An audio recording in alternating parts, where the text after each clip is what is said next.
Ethics Commission is looking for a way to collect more than $2.6 million in unpaid ethics fines. And that's how much is owed by more than 400 politicians, lobbyists, and political groups. Investigative reporter Jody Barr joins us with more on what's known as the debtors list. Jody? Well, the debtors list is from the State Ethics Commission. It's sort of a last resort for the commission to collect unpaid fines. The executive director of the State Ethics Commission told me the goal of the list is to perhaps embarrass public officials into paying their debt to society for violating the state's ethics laws. Several times a year, state ethics commissioners meet in this room to decide ethics charges against South Carolina's leaders. Nearly every time they meet, fines are issued for violating state ethics laws. The law requires politicians to file annual ethics reports to show campaign contributions, how they spend campaign money, and any business dealings with government. The commission is waiting on 132 politicians and candidates to pay fines for breaking those laws. When a public official is fined by this commission, is that a big deal?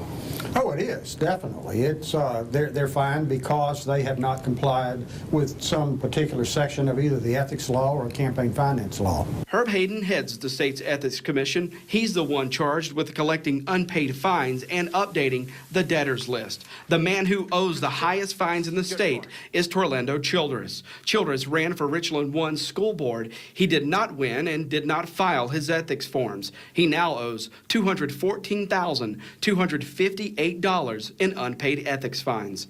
Do you intend to pay these fines, or can you pay them? Yeah, we're working on it. We're working on it. I'm sure you know the fines they have on you are the highest in the state. I do. Of any official. How did it get this way? It's a long, long story. Just want to give you an opportunity to explain, to the public, and you're asking for votes at one time, and now you're in this position. And sure. No, thank you. No comment on that. Okay.